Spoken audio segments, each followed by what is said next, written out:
Welcome to the Unofficial House of Wind book club, ran by two best friends and self-declared members of the Night Court. Today we are discussing chapters 17 and 18 of A Court of Thorns and Roses. I know you can hear me from the dark. I know you're listening from afar. I thought that no one could fix me.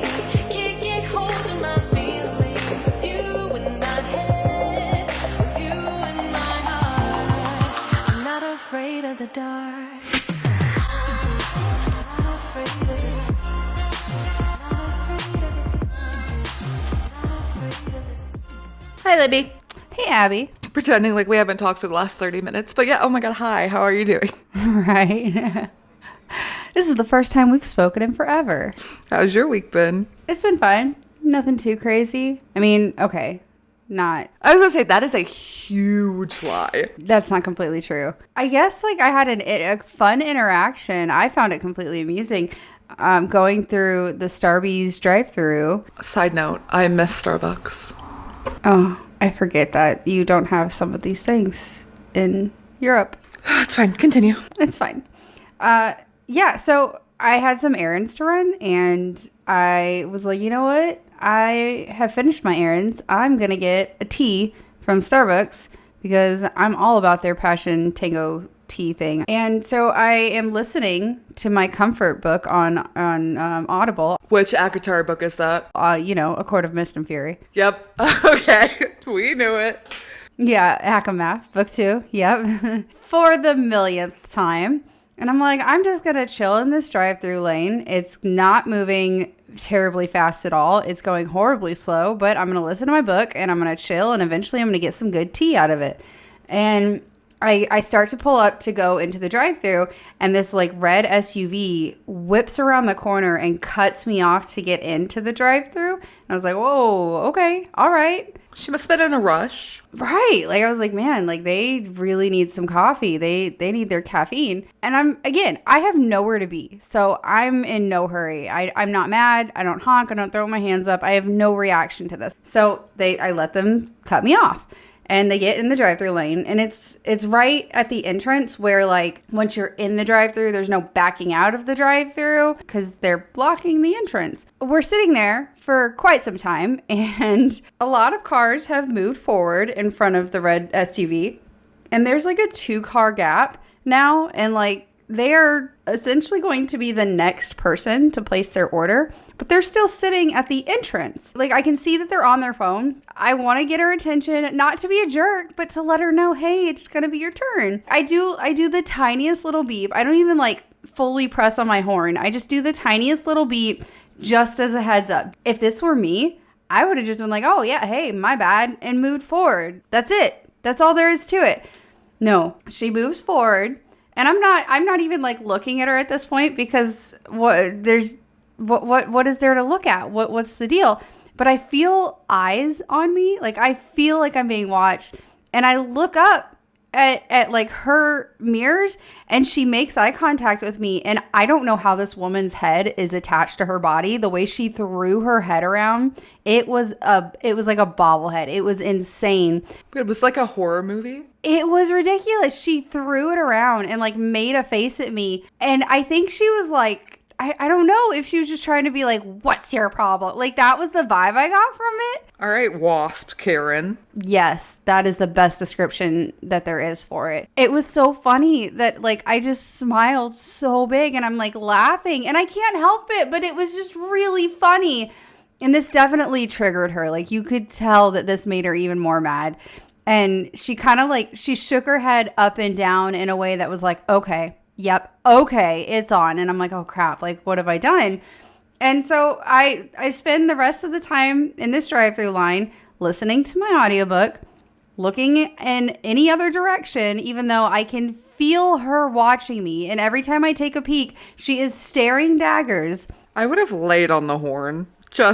There was the intrusive thoughts that told me to do stuff like that, or told me to give, what is it that our bestie likes to use? A foul gesture. You should have definitely given her one of those. But then there was the other part of me that was like, she's very clearly crazy. So maybe I don't give her a reason. Is in front of me still, obviously, and she gets her like 500 coffees and she leaves. And I'm like, okay, like a very anticlimactic ending to that interaction. Well, I pull up and the guy at the drive-thru window was just like, well, the lady ahead of you paid for your drink. And she told me to tell you, just like this, that she hopes you have a really nice day. Ew. Aw, okay. I'll pay for the car behind me. That's so nice. She totally thought she was teaching me a lesson and that I was going to walk away being like, man, I should have been a better No, like I didn't do anything wrong. I still stand by that. I hope one day, she finds this series and I hope it's whatever she needs to get through the dry spell she's clearly going through. And I hope she finds our podcast and I hope she listens and I hope she hears this and she knows. I hope she knows that I'm talking about her and she remembers me. And I hope that she hears me specifically say that 1, I did nothing wrong. But 2, if I had, you buying me coffee taught me nothing. I got a free drink out of it. Libby, I hope she's blessed by the cauldron in whatever way the cauldron deems. Yes.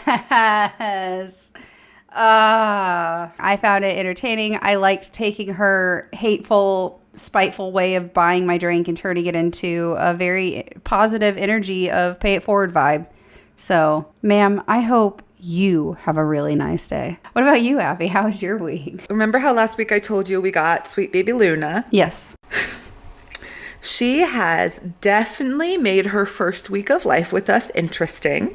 Oh, okay. So we'll start off with on Friday afternoon, she had, I guess for all day Friday, she had accidents. And she's a puppy, so we knew it was going to happen. But we're talking like way more accidents than normal. Right. She pooped in her kennel overnight. Oh. She threw up the night before.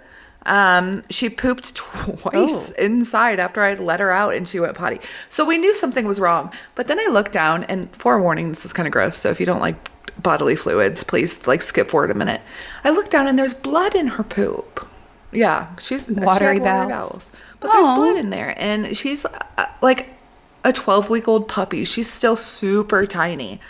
So my dog mom senses start blaring that this is not normal. So I called the local vet here on base, and they don't do emergency services. So not only is the healthcare over here bullshit, so is your animal care. So I asked, hey, should I be worried that my puppy, who's 12 weeks old, has some blood in her feces? And she goes, I wouldn't not be worried. And I was like, oh. Don't love that answer when people say stuff like that. Like that, just say yes. Right. I was like, okay, so there's my anxiety spiking. She's like, yeah, I would definitely keep watch on it. And if it gets worse, take her to the vet. And I was like, well, you already scared the ever-loving out of me. So I will be taking her to the emergency vet now. James takes her to the vet that evening. And turns out she had Giardia, I think is how you pronounce it. Let me double check. Enlighten me on that. Giardia. Giardia. Okay. So she had something called Giardia, which is a single-celled parasite that gets into puppies' tummies and causes them to expand because, the parasite's in there. But doesn't, the parasite takes all like the nutrition from what they're eating. So it can lead to malnutrition and dehydration and some really scary things if not checked out. So thank God I trusted my intuition and had James take her to the vet. So she's like on medicine for it. So she's good to go. Do you know how they get Giardia? I do. About 80% of all puppies have it. It's very, very common. Oh. And you can get it from a couple different things. You can get it from eating another dog's feces, which... yeah. Dogs. Gross. Sometimes it's in like pond water or water that's outside. And she's licked a couple puddles because she's a puppy. So I'm sure it could have been that. You can get it from another dog. Nova just got before we got Luna, actually, she got the vaccine for it. Okay. So Nova's good. She can't get it. That's why we're not worried about her. But Is it contagious then too? so it I think can only be spread in excrement. Okay, got it. But I could be completely wrong because shockingly, Libby, I am not a vet. So this is third-party information here. So she was a little bit tired that day and sleepy, and that was 2 days ago. And then yesterday, after having her medicine, she was right back to her feisty self. And poor James has been really stressed at work. My husband has a very stressful job working finance, and he just wanted a nice, relaxing Saturday with his dog. And Luna had other plans that included not being entertained by literally anything he did, not wanting to play with Nova. Her only thing she wanted to do was escape whatever container she was in. Oh, good. Was she successful? Of course she was. She's smart. And so James was just getting so frustrated. And he comes upstairs and puts her in her kennel to take a nap because, she's a tiny puppy.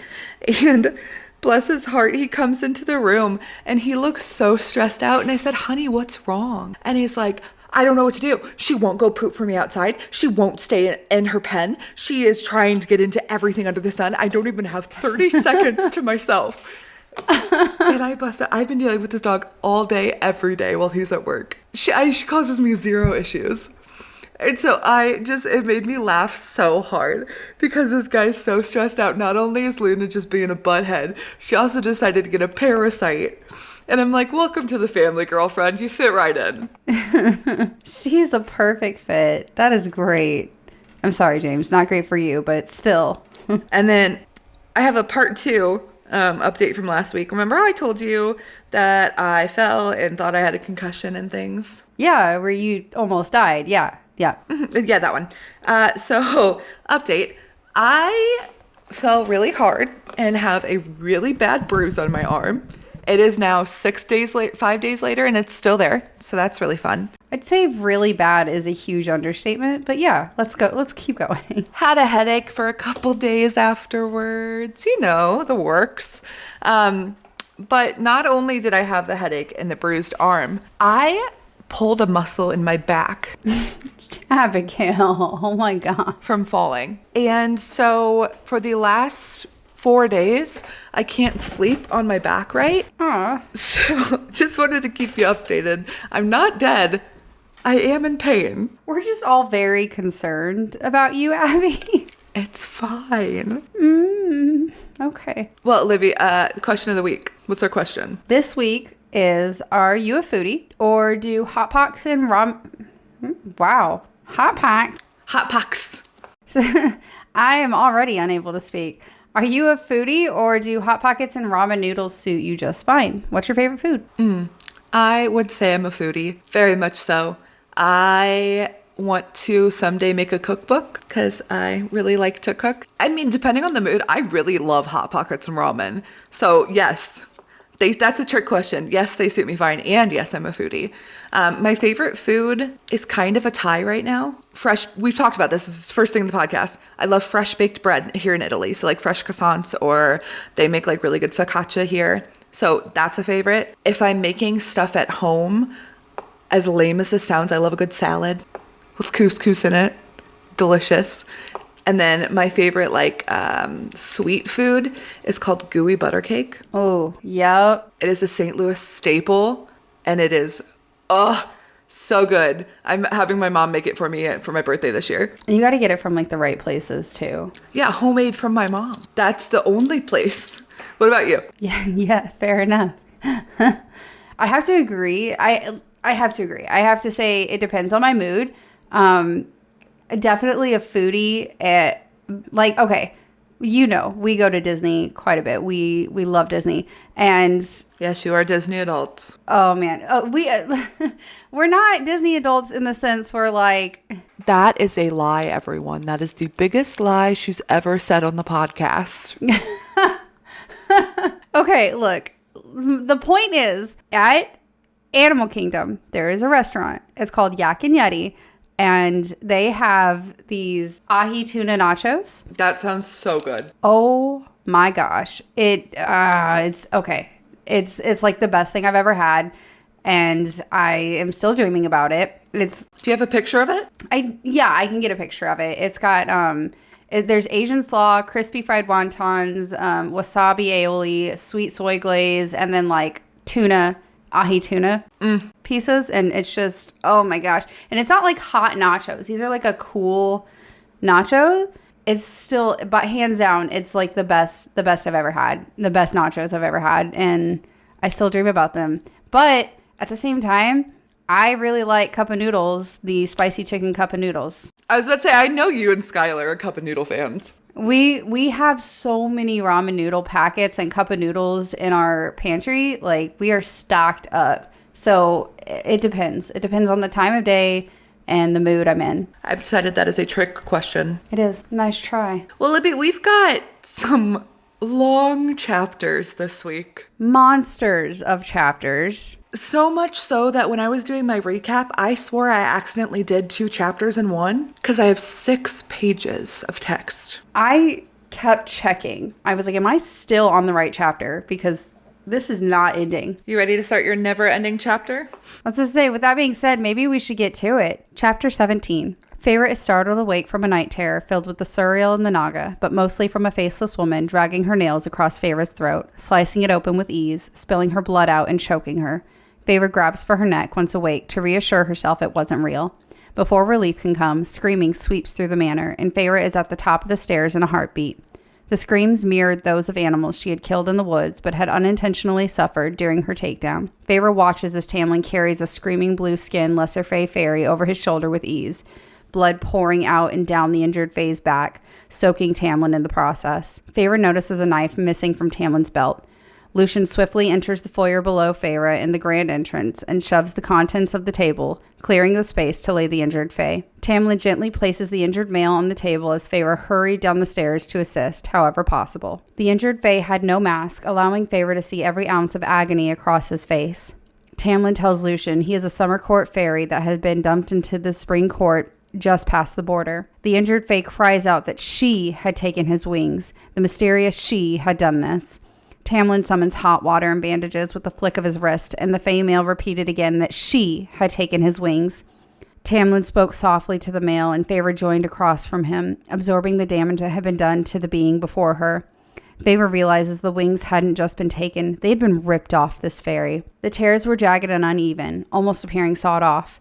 The fae male shook and continued that she had taken his wings, only softer and more broken now. Tamlin urges him to be still or he could bleed out faster, but the fae male shifts away, not wanting to be touched by the water and bandages. It hurt too much. Feyre helped to hold him down, telling herself that it was instinct or maybe mercy. Lucian was in a state of horror and shock as he backed away and vomited from the scene before him. Feyre begs the fae male to be still, but he only sobs that she had taken his wings. Tamlin tries to stop the bleeding again, and the fairy is in agony at the touch, more blood pouring out, and his strength already depleted. Feyre realizes too much blood has been lost. Tamlin realizes there is nothing within his abilities to be done. The fairy sobs softly, more, that she took his wings. Feyre leans in, brushing the onyx hair from his face and telling the male that it will be all right. She knew it would not. The fae male whispers, "My wings." And Feyre assures him gently that he would get them back. She swears it to him. She trembles, knowing that this was a false promise. Tamlin takes the male's other hand and recites a fae prayer before the male sighs his final breath. His hand was limp, but Feyre held it still. Feyre stroked his hair and stood in the pooled blood, not knowing how long it would take for a soul to leave a body, but willing to wait. Hoping he would find himself with wings, Feyre stroked his hair and stood in the pooled blood, not knowing how long it would take for a soul to leave the body, but willing to wait.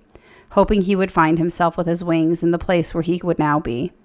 Tamlin carefully informed Feyre that the fairy was gone. After she tucked his hair back one last time, Tamlin led her up the stairs. Feyre tells him that they couldn't leave the fairy there.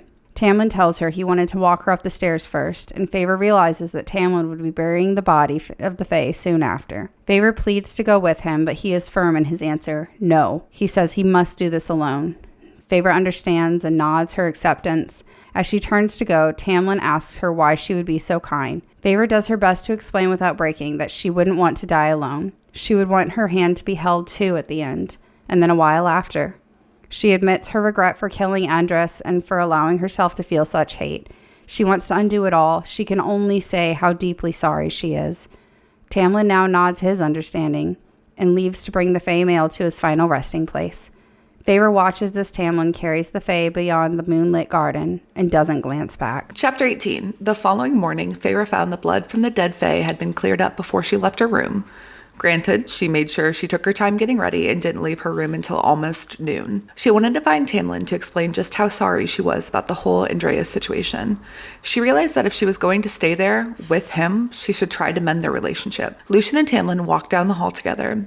When Lucian saw Feyre, he immediately left through the front door without saying a thing to her, just waved. Feyre searched for her paints as a distraction from the tension she now felt with being alone with Tamlin, but didn't find anything. Instead, Tamlin gestured out the front door, where there were 3 horses saddled and waiting for them. Tamlin advised that her painting supplies wouldn't arrive until the next day, so he thought they could all 3 go for a ride together. He promised no killing would be involved and no Naga to be scared of. Feyre asked where to. When they arrived at their destination, Feyre was in awe of the beauty around her. It was the most beautiful place she'd ever seen, and it filled her with a feeling she couldn't explain, only that it felt right. After what the 3 of them had witnessed the previous night, it was a much-needed breath of fresh air. Tamlin and Lucian packed a blanket, but Feyre much rather preferred to sit on the soft grass. The boys began to whisper behind her, and as Feyre turned to look at them, Tamlin plopped down beside her. She asked where they were, and he replied that it was just a glen. He asked if she liked it, but Feyre couldn't hear him. She was lost in the grass-colored, amber-flecked eyes before her. She marveled at how Tamlin fit into their surroundings, like he was meant to be there. He repeated his question, did she like it there? She simply replied yes, and Tamlin gawked. Yes? That's all she had to say? Feyre snidely replied, asking if the High Lord would rather she grovel with gratitude.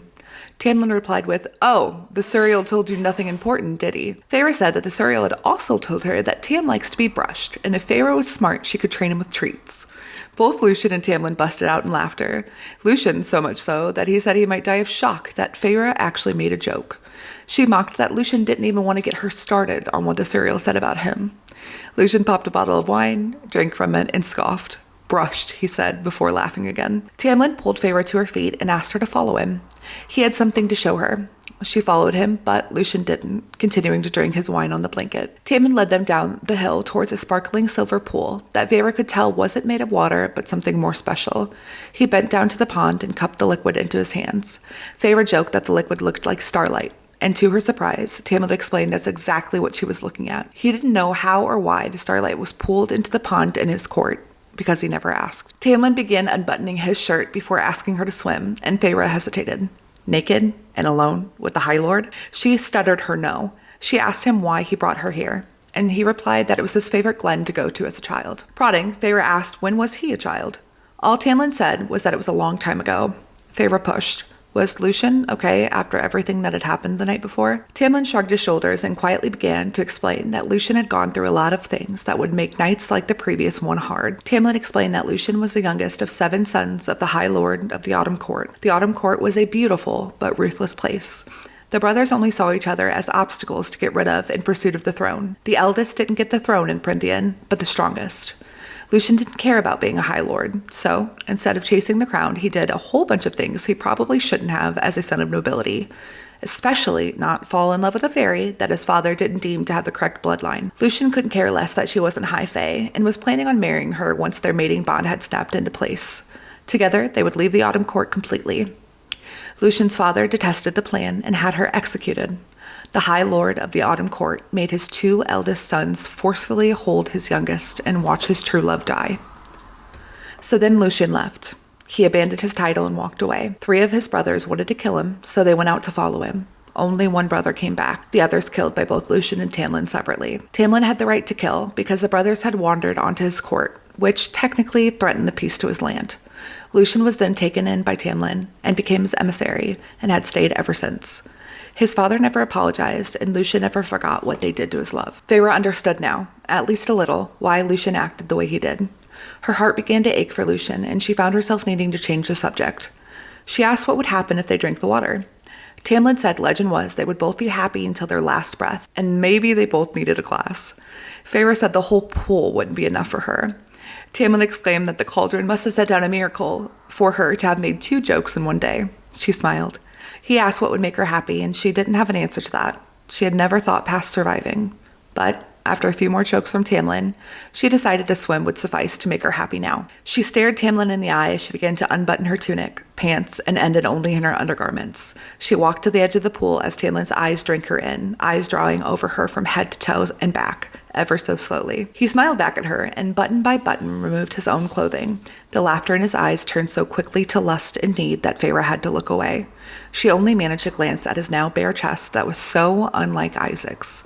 Isaac's body had still hung on to its boyish features, while Tamlin, he was nothing but pure man, toned from centuries of fighting. Feyre walked into the pond and found the liquid to be wonderfully warm. She waded into the liquid deep enough to begin to tread in place, and found the consistency to be thicker than water, but thinner than oil. Tamlin asked how she had learned to swim, and Feyre explained that when she was 12, she taught herself. Granted, she almost died and drank half the lake in the process, but by watching other kids in the water, she taught herself. Another question from Tamlin: how did her father lose their fortune? Feyre took a deep breath before starting the story of her father, the prince of merchants, who was secretly struggling with debt. He came up with a plan to rid of the debts, and 8 years ago, put all their wealth on 3 ships that sailed through a rough and dangerous passageway to retrieve spices and cloth. The boats never reached the shores and sank. His creditors came after him and left him with nothing but a broken name and a handful of gold pieces that had bought their rundown cottage. She admitted that after all of that, her father just stopped trying. They began their return to the manor later in the afternoon. Feyre kept staring at Lucien, and after the 10th time, he finally asked her if there was anything she needed. Feyre said quietly, as to not let Tamlin hear, that she never got to thank Lucien for his advice with the cereal. Lucien tensed up. Feyre said that if he wanted her dead, he was going to have to try a little bit harder. Lucien said that he didn't intend for her to die, but Feyre interrupted, saying that she was only kidding. Lucien was surprised that Feyre would so quickly forgive him. She replied that she got it. She was a human who killed his friend and now lived in the same house as him. She understood why he did what he did. Lucien was quiet for a while, but finally said Tamlin had told him her first shot wasn't to save herself, but the cereal. Feyre said it was the right thing to do. Lucien said there are a lot of people who wouldn't have seen it that way, that he heard her scream, and he hesitated. Not for long, but for long enough before he ran towards her. He said that even though he got there in time, he'd broken his word to her. He then tossed her a jeweled hunting knife with the words, "It's yours. Don't bury it in my back, please." I mean, I don't know if he should have given her a knife, but I guess that's a sign of trust. Yeah, I don't know. I don't know that giving her a knife was a great idea, but I do think that there's a difference in the relationships that they have forged now than when she first arrived. So I don't think she's in the same place where if she has a weapon, she's going to use it on them necessarily. No, but that is a huge sign of trust. I think with Lucien, he even comments right now about how easily Feyre forgives him, and he's shocked by it. There's note about that. It makes me sad for Lucien. It makes me think, wow, has he never had such an easy relationship? Has he never had such an easy kindness in his life where he has to work so hard to even earn forgiveness for simple things? I mean, not simple. He almost let her die. But maybe her kindness is enough for him to be wow, okay, yeah, I can trust her. I think he was expecting different from Feyre. He was expecting her with the Naga, more so the Suriel, I should say, to come back and be enraged with him, but she doesn't. She doesn't go off on him. She doesn't sell him out to Tamlin or get him in huge trouble. She just is you know what? Try harder. And that's it. That's it. She's just kind of over it. She doesn't hold on to it. She gets it. She's hey, I wronged you. We'll call it even and move on with our lives. And I don't think Lucien or Tamlin are used to that. I mean, we've heard that the Fae hold on to grudges. They're relentless with each other. And I'm sure that even if it's an eye for an eye in the Fae world, that's not how they probably handle things. They probably say, I don't care if I wronged you, you wronged me, so now I have to wrong you even more. I feel, it's never ending there. Right. This is probably a big enough, I guess, gesture to him that he would feel he can trust her with this knife. But there is a lot. We learn a lot about Lucien in these chapters. This. Oh my God, Libby, we learn a lot about everyone. That's true. But my heart for Lucien, to have been in love with someone and then your brothers hold her down to be killed in front of you. What? Okay, but not only was it just the brothers, but also his dad was the one that orchestrated the whole thing, Libby. And I am so upset for him. Yes. Like, I just, his dad sounds like the biggest douche in all of Prithian, in all of the human realm, and all of everywhere. Like, he sounds absolutely cold-bloodedly evil. I'm so frustrated by this. Like, who cares? He is your youngest son of 7. You have 6 others that are probably going to take your titles and lands.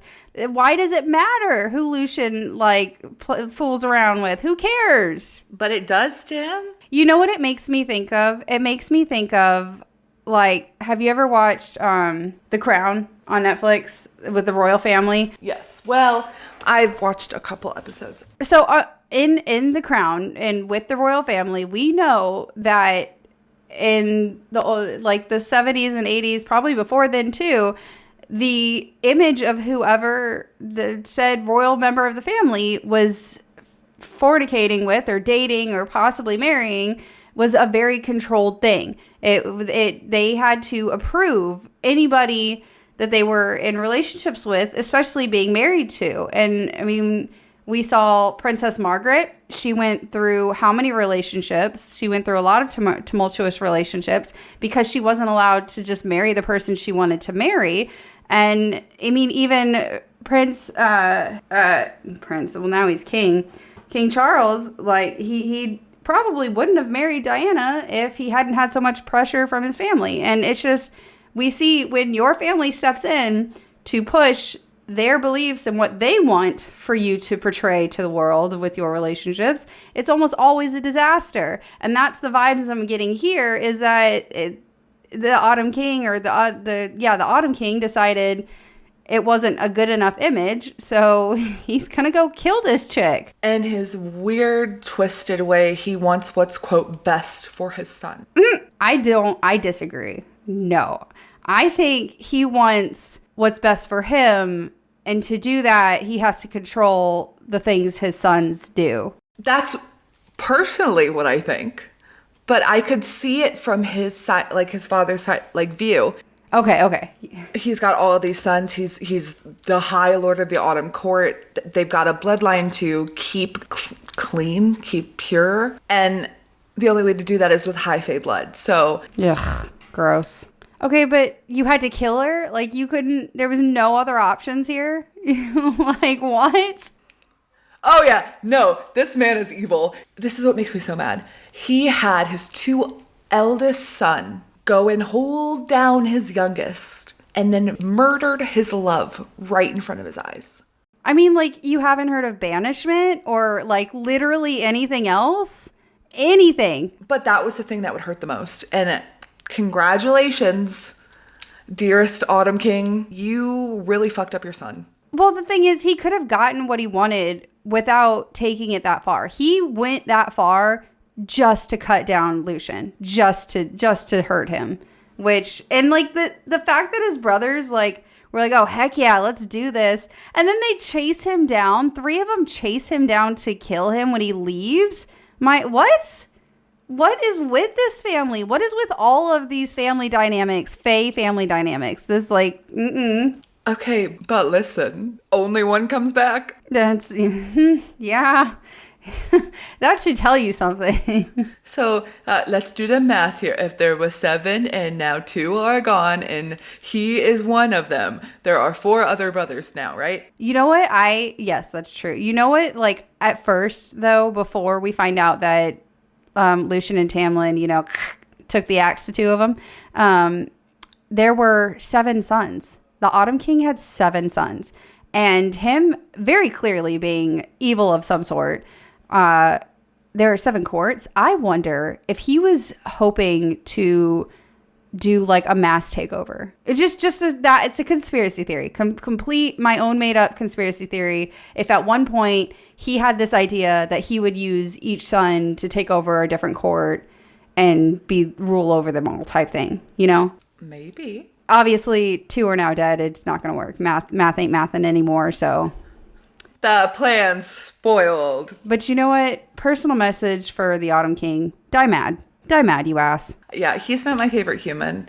And then Feyre takes a moment and she's like, I get it now. I get why he's got walls up. I get why he acts out in such anger so quickly. I get why Lucian's the way Lucian is. And so much so that she's like, okay, let's change the subject to anything else I can possibly think of. This Starlight, can we drink it? You know, it was such a complete change of turn of events. And then Yes. and then our favorite monster man goes, hey, so about your dad, how did he lose everything? Way to change the like, bro, the energy in the room. Can you read the room? What a personal question. And we've known, obviously, since chapter 1 of Pharaoh's father's downfall. And we just never knew specifics, but now we know. While he was called the Prince of Merchants, he had a lot of debt. He saw a way to theoretically get rid of that debt and took a risky route, and it did not pay off. He lost everything. Get rich quick scheme, yeah. And at least now we have a backstory. I think it's still sad that Pharaoh said once that happened, once he lost everything, he just gave up on life. I mean, and he does. We saw it. She's not wrong. Backtracking a little bit, before it got that intense, I want to swim in Starlight. I want to take a dip. Right? Please. And I like how Bestie described it. She's like, it wasn't the consistency of water. It was thinner than oil. It makes me think of like a good bath bomb. Yeah. Like a really, yeah. Give me a pool filled with Starlight bath bombs. Silver Starlight. Oh, Yes. Ooh, you know what would be, I wonder if you guys want to like put me on the board of decorations and give me a free invite to the Starfall Ball, that's cool. Let's get a fountain and let's fill it with Starlight equivalent. like there's got to be some silver sparkly powder you can put in there. And Yes, something. They do chocolate fountains. Why can't we do a Starlight fountain? Why can't we find a way? I love it. But we need to backtrack to your chapter. That was all. We got excited. We do. We're like, yeah, we gotta take like 5 steps back. Oh my goodness, we did. There's just so much to dive into with these long chapters now. Okay, heartbreaking. This was really sad for me. The chapter 17, we are introduced briefly to this injured Fae male, and Feyre says it like he's blue-skinned, he's a lesser Fae, and he's just brought in, and he is in agonizing pain. How do I explain? The description of his wings being torn off, jaggedly sawn off. At the stump. Oh, I got chills. Yes! And the blood it was so descriptive. I mean, obviously I had the mental image of it. I could see it, but good Lord, the detail. Just the thought of someone sawing him off, and you don't know if she ripped him off or if she sawed him off, but they are just jaggedly torn apart. And it is just, you can feel I don't have wings. Obviously we don't have wings. You don't? I wish, Abby. I'm very jealous if you have wings. Like, that is amazing. Yeah, they're right. Duh. Bro, what? But the thought of an appendage being just absolutely That's like your hands getting ripped off. Not sawed, ripped off. yes, torn, like the ligaments being just shredded apart from another. It's so disturbingly painful. The idea of it, the description, it hurts. I can't imagine how the pain.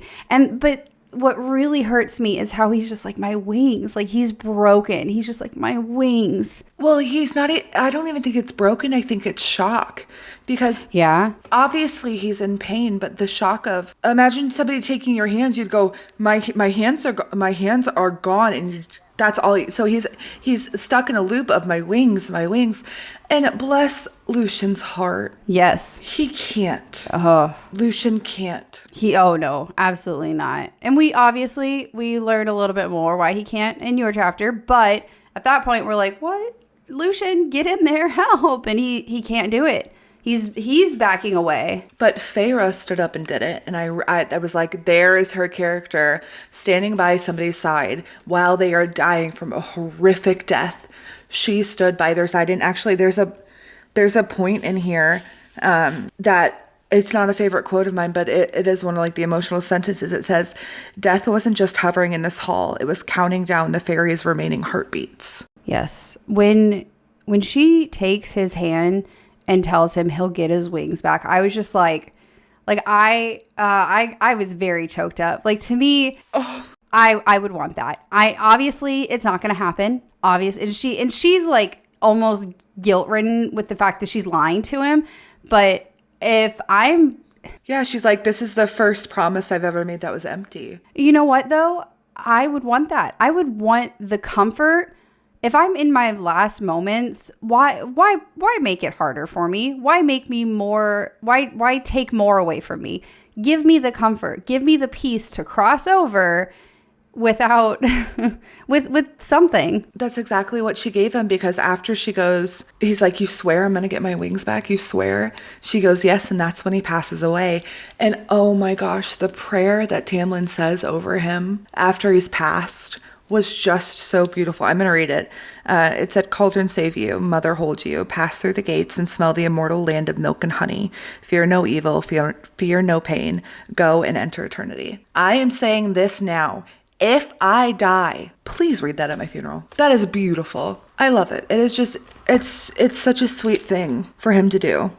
Oh, right. Abby's mom, she said it. She said she wants it at her funeral. So do not get mad at me when we do. And after he finishes the prayer to whoever they prayed to the cauldron, to the mother, Feyre doesn't leave the fairy as it passes away. And eventually Tamlin has to go, "Feyre, you have to let him go." Yes. And she says, "I don't know how long it took for a soul to leave the body, or a fairy soul to leave her body, and I wouldn't want to be alone." Again, I want that. And I would do that for someone I loved. I wouldn't want, because there would be this fear in me. I wouldn't want to leave and think, were they actually gone? Or did I just leave at when they were still, lingering? Maybe it's just a weird thing, but I completely agree with Feyre. Yeah, I don't know how long it takes. And even if it's that monitor is like, "Yep, they're gone," I'm like, I want to make sure. I'm going to give it a few minutes here. Like, give them some time. No, and if we want to take this back to Akatar, we don't know if that fairy had family. Yeah. We know literally nothing except that he's from the Summer Court. And so it meant a lot to me personally for Feyre to have the character to stay by his side. And then Tamlin is like, Feyre says, "We can't leave him here." Yeah. And Tamlin's like, yeah, I was going to walk you upstairs before I dealt with it. And Feyre doesn't get to go and help, even though she really wants to help bury him. I mean, I kind of get it. I kind of get why he feels like he has to be the one to do this. I don't think of this so much as Tamlin being controlling or anything, more so than him just being like, this is just something he needs. Right. I mean, he is the High Lord. It's his responsibility. And Tamlin even is like, this is one of my favorite parts of the chapter. He goes, "You dislike our kind on a good day, and after Andress, so why?" I think we're all thinking it, though. Right. Feyre goes, "Because I wouldn't want to die alone, because I'd want somebody to hold my hand until the end, and a while after that. That's something everybody deserves. Everybody deserves, human or fairy." So, like, right in that same page, is my favorite quote, actually. And it just, I don't know, something about it kind of hit me, because Tamlin, we have seen him to just be this aggressive, angry, get down to business, like fight the bad guy type thing. Like, he's always got something to fight, something to rage against, And she says his head was bowed. No claws, no fangs. There was nothing to be done against this enemy, this fate. No one for him to fight. And like that, to me, like he probably feels so powerless. There is literally nothing for him to go up against. It just is. And he can't do anything more than accept and move on. And Tamlin being, like I said, this aggressive, like take charge person, probably just feels incredibly helpless. And I think it humanized him to her. And I say humanize, that's the best word that I can use to describe, because obviously he's Fae. Yeah. But so much so that at the end of this chapter, Feyre says what we've all been thinking since day one. She says, "I regret what I did to Andress. I regret that there was such hate in my heart. I wish I could undo it. And I'm sorry. I'm so very sorry." And I don't even think she's allowed herself to say that internally. But she saw how raw and open that Tamlin was in that moment, that I think she felt comfortable enough to share that, which is kind of a weird timing if you think about it. You just witnessed a death. I bet that, I mean, yeah, it is definitely a weird timing, but I bet she's probably overcome as well with emotion and is just thinking, like, she's just so worried, so many. She's finally seeing a side of Faye that she had never known to exist. She went into all of Prithian and all of their lands with prejudice and so much hate, and now she has gotten to know both Tamlin and Lucien so much more. She has gotten to see that's not how the Fae all are. That is not truly what their kind and people can be like. And not only has she now seen these better sides to them, she's just witnessed one of them die a gruesome, unprovoked, unnecessary death. She's watched this horrible thing happen. So it's probably shaken her and made her think like, wow, like, yeah, I'm sorry. I'm sorry that I did hate. I'm sorry that I did look at you guys and think that you guys were nothing but evil, deserving to die. Because that guy didn't deserve to die. And you know that Tamlin told Lucien about it, because I think that's the reason that he felt comfortable enough with Feyre to give her the knife. I could agree to that. I bet he did. I can definitely see that. Yeah. He's like, finally, she's apologized. She's realizing we're more than just these monsters, you know? Right. And Lucien kind of admits to himself, too. He's like, I didn't uphold my promise. I hesitated before coming to you. Did I make it in time? Yes, but that doesn't matter. I hesitated. I broke my promise. And the fact that he was able to own up to that and give her the true source of faith in her. This was a physical representation of the faith that he had in her. A little bit lighter of a topic, though. Feyre's calling Tamlin Tam now. He gets a nickname. Oh my God, it's so cute. Also, a little cringy for me is when Tamlin roars with laughter. I was like, oh, it wasn't that funny. It was not worth that. I think it was just because she's never made a joke before. And so he's like, wow. Fair. It's finally happening. But also, Fair, can we stop comparing poor baby Isaac? Like, come on. That is not fair. He is a man, a human man. But it's the only point of reference she has. I get it. Back to Feyre being funny, though. Can we talk about how she said that this joke that the Surreal likes, or the Surreal said that Tam likes being brushed, and if she was a clever girl, she could train him with treats. That was, I giggled, and then he roared with laughter, and I was like, like, chill out. But yes, it was funny. Oh, I thought it was funny. It was funny. And she went back to Lucien and was like, don't even get me started what the Surreal said about you. And he does not poke that bear. I'm enjoying the warmth between these people now. I'm enjoying the relationships evolving. They're becoming friends. Yes, friends. Okay, Abby, do you have a favorite quote? Oh, go ahead. But before that, there's one more thing I wanted to hit on. The nameless she was brought up again. Yep. It's right when the fairy comes in with the wings that were torn off. He said, she took my wings. And Feyre goes, again, that nameless she who haunted their lives. If she wasn't ruling the spring court, then perhaps she ruled another. We're learning little bits and pieces about her, but we still have no idea what's going on. And I'm getting a little frustrated. Also, what the heck? What is her deal? Why is she ripping off people's wings? Fear? Lighter note, I got to bring out the purple pen. The purple smut pen. You're gonna start using it quite a bit more, but yeah, go ahead. I know. There's 2 purples now. It's when I'm gonna read it because you can't summarize this shit. It says, slowly, so slowly, his eyes roved down and then up as if he were studying every inch, every curve of me. And even though I wore my ivory under things, that gaze alone stripped me bare. Feyre! She likes him. She does. SJM introduced me to using the word under things for underwear, and I love it. It's my favorite new thing to call underwear, is under things. Under things. I like it. But it's a very neutral word, and I just like it. It's fun to say. But yeah, she is enjoying the visual in front of her and being the visual for Tim Tam Monster Man. Tim Tam the Monster Man. We need a Tim Tam the Monster Man shirt. If any of our stars of the week want to work with us here. Love it. All right, Abby. So what's your favorite quote? I have a lot. Oh boy. But if I have to I think I can pick a couple. Right when they enter the glen, she says, as if the colors and lights and patterns of the world had come together to form one perfect place, one true bit of beauty. After last night, it was exactly where I needed to be. I just thought that was beautiful. It is. I've been feeling that way lately. Mm-hmm. And Italy has been such like a breath of fresh air to be able to like go out and randomly go to a castle or just go out and drive amongst the mountains. And I get that, like, oh my God, that place can be so beautiful, can almost like breathe life back into you. So that was a good one. And then one more, it was about the death, or how she felt about the death. Give me 1 second to get there. Yeah, it's a two-way tie. It's a tie between death wasn't just hovering in this hall, it was counting down the fairy's remaining heartbeats. And because I wouldn't want to die alone, because I'd want somebody to hold my hand until the end, and a while after that. That's something everybody deserves, human or fairy. Both of them are just perfect. Those are really good ones. I like those. Hey, Libby, you know how I normally do the start of the week? Yeah. My friend, would you like to read the start of the week? Because this guy is your favorite.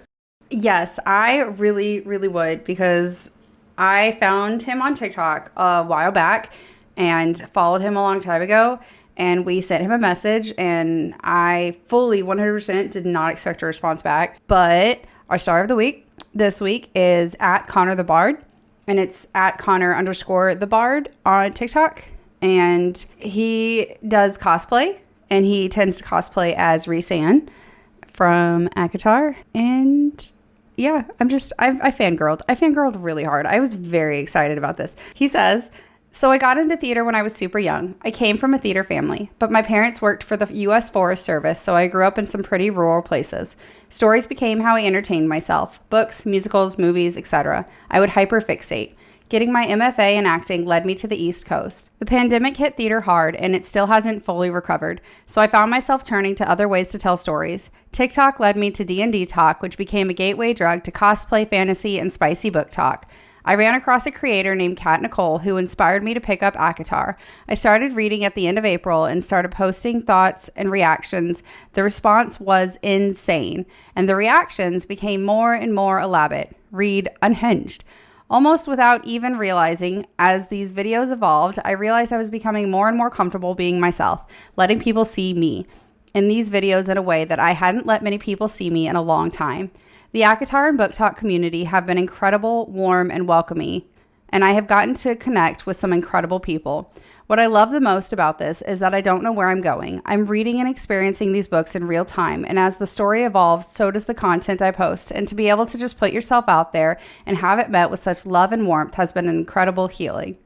Oh, Connor, yes. I think we can agree and relate to so many pieces and parts of your story and your journey. And guys, just go check out his TikTok. It is super entertaining. He does a great job with all of it. Yeah, he's just been a lot of fun to follow along. I've just got to say, I don't think I've ever seen you happier than when he replied that yes, he wanted to be a star of the week. I was so excited. It was so cute because you were genuinely just so happy that he part of the ACOTAP world. So Connor, thank you for making Libby's dreams come true. Yes. And not that far. I ran to my husband and I was like, he said yes. And I was showing him, and Skylar was like, great, cool. And I was like, no, be excited with me. I know you don't get it, but just pretend. No, you don't understand. This is really cool. Calling all dreamers, we want to hear from you. Send us an email to acourtofthornsandpodcasts@gmail.com and tell us everything. How you found the series, your favorite characters, or questions you have for us. I do want to say we have not received an email, but last week we received a whole bunch of really sweet messages from our great listeners to our Instagram account. We did, yes. And I sent them to Libby, and Libby responded, this is why we do our podcast. It's so cool. And it was honestly so cool. There was a girl from Germany and then a couple from the US that were like, hey, we found your podcast and just wanted to say how much we love it. So please keep doing that, because it made me feel like there was a purpose besides Libby and I talking all the time, which is great and lovely. But we want to make a community here. It was motivating. It was what we needed to. So thank you. To the people who listen and the dreams that are answered. We'll see you next week. And remember, don't let the hard days win. I know you can hear me from the dark. I know you're listening.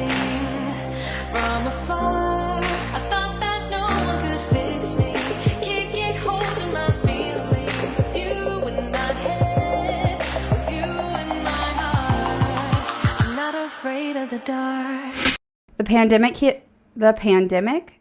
Libby, there was a pandemic. Did you forget? Was there? Was there a pandemic? Abby, I'm going to lose my shit. I'm ordering an office chair.